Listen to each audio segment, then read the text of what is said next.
Hello everyone and welcome for this special Jewish Museum London live object talk for Intern Day. My name is Hannah and I'm an intern at the museum. During my time at the museum, I've learned so much and discovered so many amazing objects and stories. But one topic that I have felt especially drawn to is the story of Jewish anarchists. That is why today I would like to share with you a few photos relating to an incredible woman called Milly Witkop. I'm just going to share my screen with you.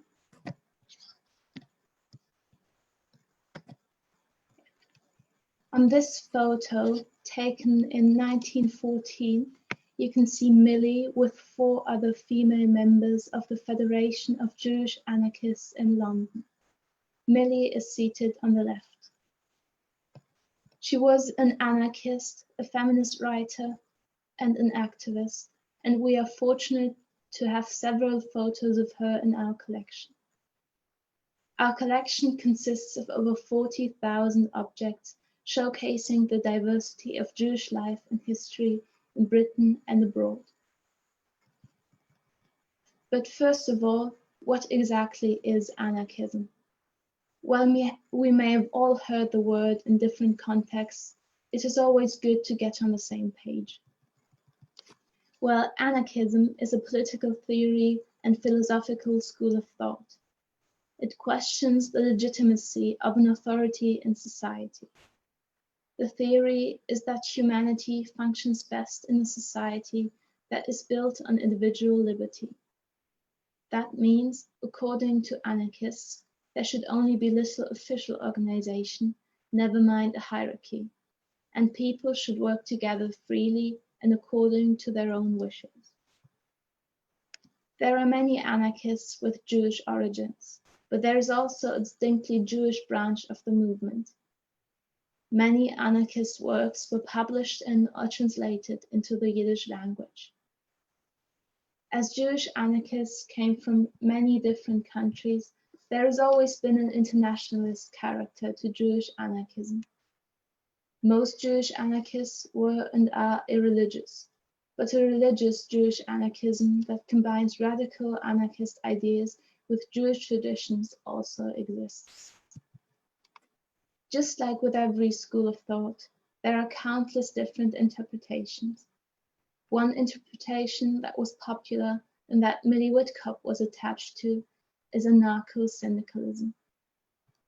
Anarcho-syndicalism combines the fight for workers' rights with the ideals of anarchism. The goal is for workers to manage themselves in an economy that is based on democratic values. The state is seen as the authority that denies its citizens, most of all the workers, independence and autonomy by supporting the capitalist economy.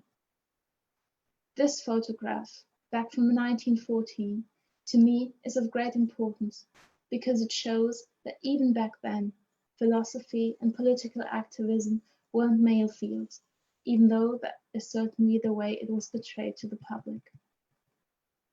Milly Witkop was in fact a formative figure in both the anarcho-syndicalist and feminist movements.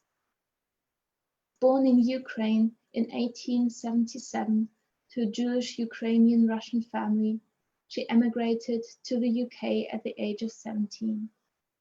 She settled in London, where she worked in a tailoring sweatshop. This enabled the rest of her family to follow her to England. But the working conditions were harsh, and she began to question her position and her beliefs. After participating in a baker's strike, she became acquainted with a group of Jewish anarchists. Milly soon helped with the group's anarchist newspaper Arbeiterfreund. This was also where she met her future husband, Rudolf Rocker. Over the course of their lives, they worked together in many organizations. This photograph shows Milly and Rudolf with some of their anarchist friends. Milly and Rudolf also had a son together, Furman, we can see on here together with Milly. Milly and Rudolph opposed the First World War and were involved in anti-war activities, while at the same time caring for those who suffered from the consequences of the war. Together, they opened a soup kitchen. But Rudolph, who was German, was soon interned as an enemy alien. Milly continued to promote peace and protest the war, but was arrested for it in 1916. She spent 2 years in prison. After she was released, Milly and her family moved to Berlin. This photograph here shows them during their time there. In Berlin, Milly and Rudolph joined the Free Workers' Union of Germany, an anarcho-syndicalist trade union. Milly had clear views on the position of workers in society, but especially women. She argued that women weren't just exploited by the capitalist economy, but also by the men in their surroundings. That is why she wanted to include women in the class struggle. She was actually one of the driving forces in the foundation of the Women's Union in Berlin in 1920. The women's unions all over Germany soon joined together on a national level as the Syndicalist Women's Union. Milly was one of the union's newspaper's primary writers. She stated that domestic work should be considered equal to wage labor and called for access to birth control.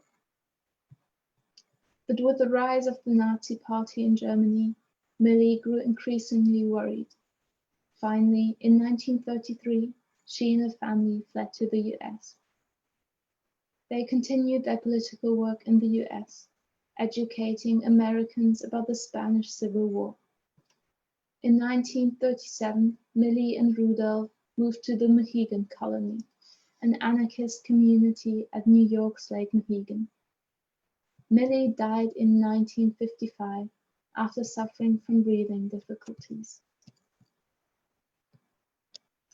Whether we share Milly's beliefs or not, there is something about her life that should inspire us all. She left behind an incredible legacy. She created spaces for workers and women to express themselves when society wouldn't let them do just that. And she fought discrimination and oppression wherever she was. She lived her truth as best she could, and that is not always easy. And even though society may have changed a lot in the decades since, its problems remain essentially the same. Inequality between different groups is still very much existent, and I'm sure that Milly, were she still alive, would have a lot to say about it. But perhaps more importantly, she would also do something about it. Personally, learning more about Milly Witkop's story inspires me to question myself and the world I live in.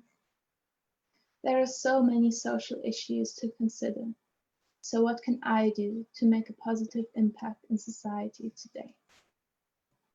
I have certainly got a lot to think about, and I hope this object talk inspires some of you to reflect on our impact in society as well. This brings me to the end of my object talk today. I hope you enjoyed learning about Milly's life as much as I did.